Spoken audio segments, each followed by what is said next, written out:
안녕하십니까 성도 여러분.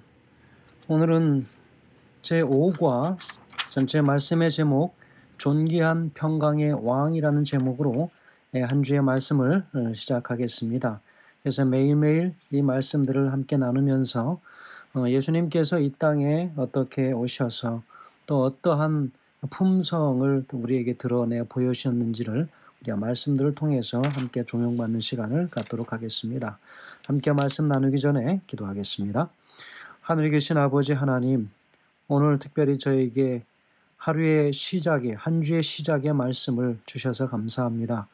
평화의 왕이요 평강의 왕이신, 참으로 기묘하시고 참으로 지혜가 많으신 우리 하나님께서 이 땅에 성육신하셔서 오심으로 우리에게 참 평화의 삶이 무엇인지, 평안의 삶이 무엇인지를 가르쳐 주시기로 하셨사오니 그 은혜를 감사합니다. 주님, 이제 한 주 동안 이 말씀 통하여 함께 말씀을 통하여 여행하겠사오니 주의 말씀대로 우리 모든 삶이 그렇게 꼴지어지게 하시고 힘들고 험악한 세상을 살면서 우리의 참 평화의 주인이신 예수 그리스도가 우리의 삶의 주인 되셔서 우리의 삶의 행보를 이끌어 가시기를 간절히 기원하며 예수님의 귀하신 이름으로 간절히 기도합니다. 아멘. 예, 안녕하십니까. 저는 필라 중앙교회를 섬기고 있는 김경선 목사입니다. 특별히 존귀한 평강의 왕이라는 제목으로 함께 한 주의 말씀을 나누겠습니다. 먼저 우리 한 주의 전체 기억절의 말씀을 살펴보겠습니다. 이사야서 9장 6절의 말씀입니다. 이는 한 아기가 우리에게서 낳고 한 아들을 우리에게 주신 바 되었는데 그의 어깨에는 정사를 메었고 그의 이름은 기묘자라 모사라 전능하신 하나님이라 영존하시는 아버지라 평강의 왕이라 할 것임이라 했습니다. 우리가 한 주 동안 말씀을 나눌 전체 제목이지요. 존귀한 평강의 왕, 누구이십니까? 우리의 오실 메시아. 그 당시에 이사야의 시대로 볼 때에는 초림하실 예수님을 이야기하지만 또 이사야서에서 보면 53장이나 이런 말씀들을 보면 예수님께서 어떤 고난을 받으시고 또 십자가에 죽으시고 또한 재림까지라도 분명하게 기록하셔서 그리고 이사야 이 후반부에 보면은 이제 재림하셔서 우리를 하늘로 데리고 가시면 하늘은 어떠한 모습인가 하는 것까지도 다 드러내 보인 말씀이라고 볼 수 있겠습니다. 그래서 이사야서의 말씀은 예수님의 초림과 재림을 함께 다루고 있는 말씀이라고 볼 수 있겠습니다. 이 모든 것들을 가능케 하실 우리 하나님, 바로 예수 그리스도 그분이 이 땅에 오셨는데 한 아이 성육신하셔서 오신 것을 이야기하죠. 그 예수 그리스도를 아들을 우리에게 주셨는데 바로 그분의 어깨에는 세상의 모든 정사가 다 그의 어깨에 메어져 있었죠. 세상 역사가 그에게 달려 있었고 그의 이름은 무엇입니까? 기묘자입니다. 모사, 전능하신 하나님, 영존하신 아버지, 평강의 왕이라고까지 그렇게 이야기하고 있습니다. 사실이죠. 그래서 우리가 이 말씀을 중심으로 해서 바로 그 예수 그리스도께서 이 땅에 오셔서 봉사를 하시는 생일을 사셨는데 바로 이사야서 9장을 중심으로 이 말씀들이 기록되어진 모든 배경들을 함께 살펴보고 이사야의 예언의 말씀이 어떻게 성취되었는지, 그래서 하나님께서는 주신 모든 약속을 성실하게 이행하시는 신실하신 하나님이심을 우리가 말씀을 통하여 다시 한번 깨닫는 시간 되게 하심으로 앞생애에 다가올 그 어떠한 것들이라도 말씀을 통하여 주신 그 언약들은 반드시 성취될 것임을 우리가 이 시대를 살면서도 우리가 반드시 믿어 의심치 않는 이 모든 그리스도인의 삶이 될 수 있도록 새롭게 결심하고 살아가는 한 주의 말씀들이 되기를 간절히 소망합니다. 자, 오늘은 먼저 1월 24일 일요일의 말씀입니다. 말씀의 제목은 갈릴리에서 불행이 끝남이라는 제목으로 함께 말씀을 나눕니다. 오늘 본문의 말씀은 이사야서 9장 1절의 말씀입니다. 말씀 봉독하겠습니다. 그러나 고통을 겪고 있는 사람들에게 어둠은 이제 사라졌다. 전에는 그가 스불론 땅과 납달리 땅이 모욕을 당하도록 내버려 두셨지만 이후로는 바닷길과 요단강 저편의 땅과 이방 사람들이 사는 갈릴리를 영광스럽게 하셨다라고 기록하고 있습니다. 자, 오늘 성경 본문의 말씀을 보면 딱 두 가지로 구분이 됩니다. 바로 그러나 고통을 겪은 사람들에게 이제 어둠은 사라졌다라고 하는 바로 그 이야기는 그러나라고 시작하지요. 이 그러나라고 하는 것은 히브리어로 키라고 하는 단어로 씁니다. 키라고 하는 그 단어는요, 있는 말 그대로 직역을 하면 그럼에도 불구하고라고 하는 그런 의미입니다. 자, 그러면 그러나라고 하는 것은 역접 관계지요. 앞에 있었던 상황이 암울하고 힘들었지만 그러나 이제는 달라졌다라고 하는 것이죠. 그러면 8장에는 어떠한 말씀들이 있을까요? 외세의 여러 침략들에 대한 징조가 나타나죠. 그래서 아주 암울하고 어두운 시기였습니다. 그래서 아주 좋은 이야기보다는 좋지 못한 많은 이야기들이 나오죠. 자, 그러면 이 8장 20절부터 보겠습니다. 마땅히 율법과 증거의 말씀을 쫓을지니 그들이 말하는 바가 이 말씀에 맞지 아니하면 그들은 정녕 아침빛을 보지 못하고 라고 그렇게 이야기합니다. 왜 그렇습니까? 그들은 미신을 믿고 신접한 자를 믿고 우상을 숨겼던 그런 사람들의 삶이었어요. 그러나 그들의 모든 하는 이야기들이 하나님의 율법에 맞지 않으면, 하나님의 말씀에 맞지 않으면 결코 구원의 광명한 빛을 그들이 경험하지 못할 것이다 이야기했습니다. 19절에 뭐라고 합니까? 혹이 너에게 구하기를 지절거리며 속삭거리는 신접한 자와 마술사에게 물으라 하거든 백성이 자기 하나님께 구할 것이 아니냐? 산 자를 위하여 죽은 자에게 구하겠느냐? 영적으로 죽은 자들에게 무슨 산 자들의 운명에 대하여 물어본다는 것입니까? 그래서 20절에 그렇게 이야기한 것이고요. 그래서 하나님 말씀에 맞춰서 맞지 않으면 결코 그들이 아침빛을 보지 못할 것이다 이야기했습니다. 그래서 이 21절에 보면 이 땅으로 헤매며 곤고하며 줄일 것이라 그 줄일 때에 번조하여 자기의 왕 자기의 하나님을 저주할 것이며 위를 쳐다보거나 땅을 굽어보아도 환난과 흑암과 고통의 흑암뿐이리니 그들이 심한 흑암 중으로 쫓겨 들어가리라 그렇게 이야기합니다. 바로 이런 암울한 상황입니다. 그래서 이스라엘이 영적으로 완전히 타락한 시대를 살았지요. 그래서 이제 외세의 여러 침략들이 있겠고 하는 그런 모든 징조들을 이야기하는데 거기에서 9장에서 그러나라고 이야기하죠. 분위기가 바뀐 것입니다. 그러나 고통을 겪고 있는 사람들에게 어둠은 이제 사라졌다 그랬습니다. 전에는 그가 스불론 땅과 납달리 땅에 모욕을 당하도록 내버려 두었지만 이후로는 바닷길과 요단강 저편의 땅과 이방 사람들이 사는 갈릴리를 영광스럽게 하셨다. 예언의 말씀입니다. 자, 이 부분에는 전과 후로 두 개로 나뉘어지죠. 전에는 그가 그 스불론과 납달리 이런 땅들이 모욕을 당하도록 내버려 두었지만 외세의 침략이 들어오면 바로 이것은 갈릴리 그 북쪽에 있는 그런 땅들입니다. 그래서 서쪽에 있는 땅들이죠. 그래서 이 스불론과 납달리 땅들이 다 외세의 침략을 당해서 그들이 온갖 모욕을 다 당했습니다. 그러나 이후로는 바닷길과 난강 저편의 땅과 이방 사람들이 사는 갈릴리를 영광스럽게 하리라. 제가 앞서서 말씀드렸지만 이 말씀은 예언의 말씀이지요. 그렇다면 무엇일까요?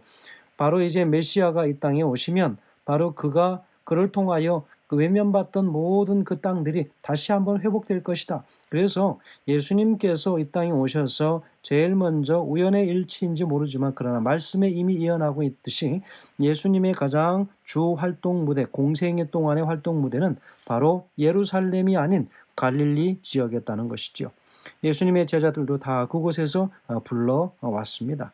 그것처럼 이 갈릴리라고 하는 곳이 이방 지역의 땅일지라도 그러나 그것이 바로 예수님에 의하여 가장 주목받는 그런 지역이 될 것이다. 그래서 요단강 동편 바로 그쪽은 다 요르단 지역이지요. 사실은 유대 땅이 아니죠. 그러나 12지파들이 다 연결되어져서 흩어져 사는 곳이었기 때문에 바로 예수님께서 사역하셨던 그 모든 것이 바로 그 지역들이었습니다. 그렇기 때문에 갈릴리를 영광스럽게 하셨다라고 하는 그 말씀이 이제는 신약시대에서 예수님께서 이 땅에 오신 이후에 완전히 성취되는 것을 보게 되지요. 자, 그러면 본문의 말씀을 좀 잠깐 살펴보겠습니다. 전에 고통하던 자에게는 흑암이 없으리로다 그렇게 이야기하지요. 여기 히브리 원문에 보면 이 8장 23절을 3절이라고 사실은 9장 1절이 그렇게 원문에는 이렇게 기록되어져 있습니다. 그래서 계속해서 그 이야기가 이어지고 있죠. 그래서 전에는 어땠습니까? 전에는 그들이 모욕을 당하도록 내버려 두었다. 그런 이야기들이 바로 있었습니다. 고통을 겪고 있는 사람들이 어두움은 이제 사라졌다. 그래서 고통하는 자들이 흑암이 이제는 사라졌다라고 하는 것이죠. 그래서 이런 여러 단어들이 연속되어 나오지만 사실 내용은 정반대의 내용인 것을 우리가 볼 수 있습니다. 본문을 좀 우리가 읽어보면 그런 내용이 아니라고 하는 것들 우리가 쉽게 알 수 있습니다. 그래서 흑암이 걷히고 빛이 다시 비치는 것이죠. 바로 이 모든 변화는 바로 6절과 7절에서 이야기하는 이는 한 아이가 우리에게서 낳고 한 아들을 우리에게 주신 바 되었는데 그 어깨에는 정사를 메었고 그 이름은 기묘자라 모사라 전능하신 하나님이라 영존하시는 아버지라 평강의 왕이라 쭉 이야기를 하죠. 그렇기 때문에 바로 이 지역은 이 어린 한 아이의 출생을 통하여 완전히 바뀐 것이죠. 누구이십니까? 메시아이신 예수 그리스도지요. 그래서 바로 그러나라고 하는, 그래서 원문에서 키라고 하는 단어로 그럼에도 불구하고 라고 하는 흑암과 그런 어두움이 있지만 그럼에도 불구하고 한 아기가 이 땅에 태어난 이후로 다시 밝음이 있고 밝음이 비친 이후에는 과거에 그들이 모욕을 당하고 정말 외면받던 그 땅들이 바로 예수 그리스도로 인해서 다시 이제 영광을 되찾는 그 모습들을 보게 되지요. 그래서 갈릴리를 영광스럽게 하셨다라고 그렇게 표현하고 있는 것입니다. 그래서 변화가 분명히 일어날 것을 이야기하지요. 멸시를 당케 하셨더니 영화롭게 하셨느니라 라고 이야기합니다. 그래서 앞서 말씀을 드린 대로 바로 이 지역들은 사사시대 이래로 주변의 여러 열국들의 침략으로 항상 시달림을 받았습니다. 북쪽의 아시리아라든지 또 바벨론이 쳐들어와도 제일 먼저 공격을 받는 그런 지역이었고 그렇기 때문에 항상 이 지역들은 도외시되었고 항상 멸시와 모멸을 당하는 그런 족속들이었습니다. 그래서 이방 민족들이 쳐들어오면 제일 먼저 그런 여러 잘못된 그런 범함들이 있었기 때문에 그 이방 민족의 혈통들이 많이 섞여서 살 수밖에 없는 그런 지역이 돼버렸죠. 그래서 그 지역을 그렇게 이야기하는 것이죠. 그래서 이방 민족들과 접경 지역으로 맞대고 살고 있었던 어떤 지정학적인 요인으로 인해서 바로 이 팔레스타인의 다른 지역들보다도 이방적 색채가 짙었습니다. 그리고 실제로 아수르 지역에서 그 아수르 사람들 이방 민족들을 사마리아 근처에 있는 모든 이런 이스라엘 땅으로 보내어서 이주하여 살게 하였지요. 그래서 그들의 문화가 혼잡되었고 그래서 그들의 삶이 그저 유대인인지 이제는 후에는 유대인이 아니었죠. 이방 지역이 돼버렸습니다. 그래서 그렇게 해서 여러 민족들이 혼합하여 사는 그런 지역이 돼버렸습니다. 게다가 최근에 자행된 여러 아수르 군대의 침략이 있었죠.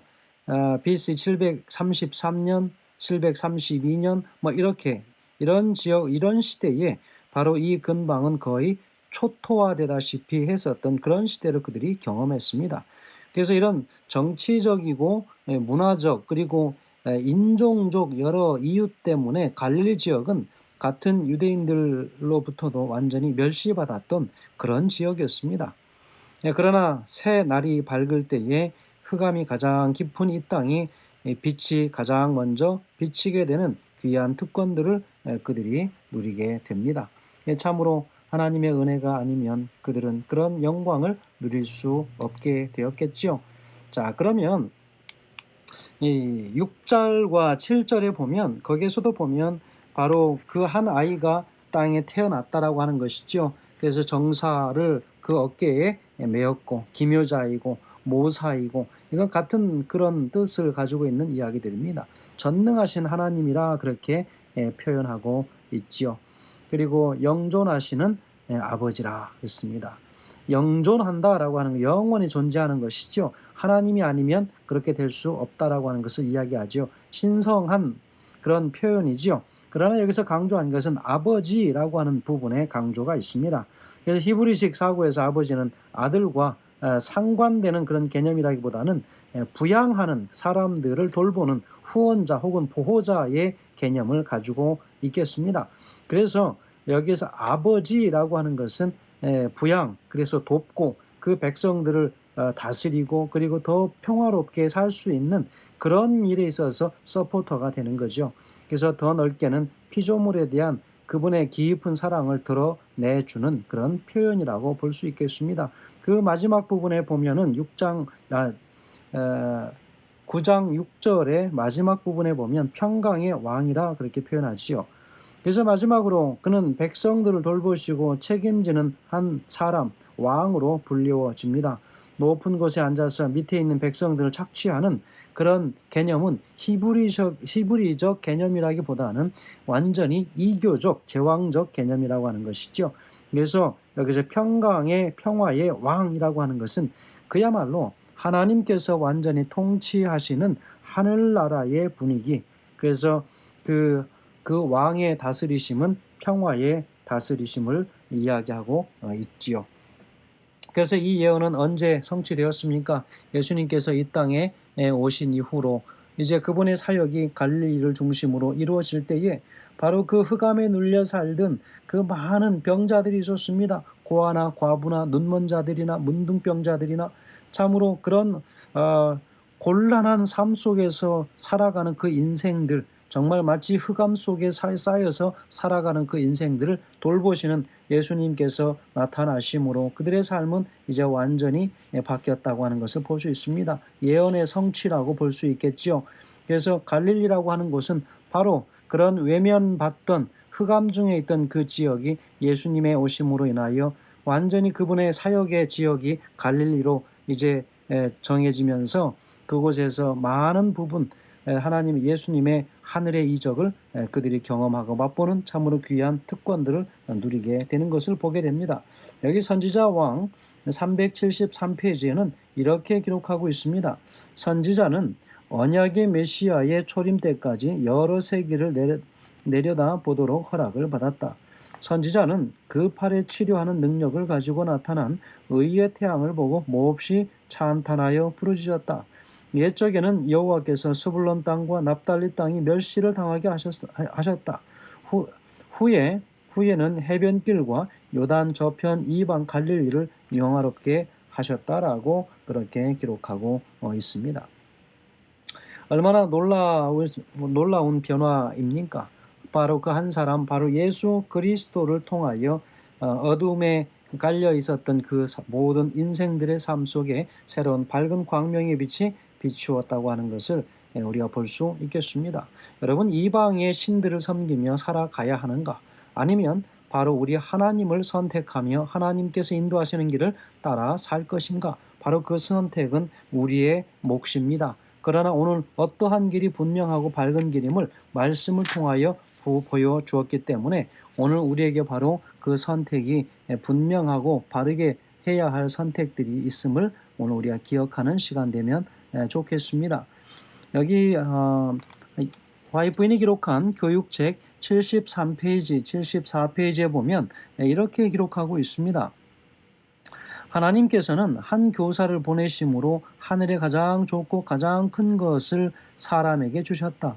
지극히 높으신 하나님과 함께 앉으시고 영원한 하나님의 지성소에 계시던 분이 인간이 되셔서 하나님을 아는 지식을 인류에게 나타내시는 분으로 오신 것이다. 그렇게 기록하고 있습니다. 자, 계속 이어지는 그 말씀에는 이렇게 기록합니다. 우리의 타락한 세계를 비추는 하늘로부터 온 모든 빛은 다 그리스도를 통하여 주신 것이다. 각 시대를 통하여 하나님의 말씀을 인류에게 선포한 모든 일꾼들에게 말씀하신 분은 바로 그리스도이셨다. 이 세상의 가장 위대하고 가장 고상한 사람들을 통하여 나타나는 모든 훌륭한 미덕은 다 그리스도를 반영하는 것이었다. 라고 그렇게 기록하고 있습니다. 성도 여러분, 오늘 우리는 바로 그 그리스도, 그분을 우리의 친구이자 우리의 구원자로 모시고 살아가지 않습니까? 오늘 하나님께서 어둠의 그늘로 흑암이 짙었던 우리의 인생 속에도 찾아오셔서 바로 광명한 그분의 하늘의 영광으로 비춰주신 것을 인하여 다시 한번 감사하고, 우리 인생이 그렇게 탈바꿈되어진 것을 또한 감사하고, 또 힘들고 어려운 이런 세상 속에서도 바로 그 그리스도께서 다시 한번 우리의 심령 가운데 온 이 세상 속에 임재하셔서 그분의 놀라우신 광명을 세상에 밝히 보이심으로 참과 거짓, 죄와 선한 것이 무엇인지를 모든 인생들로 구별하 알게 하시기를 우리 주의 이름으로 간절히 축원드립니다. 감사합니다.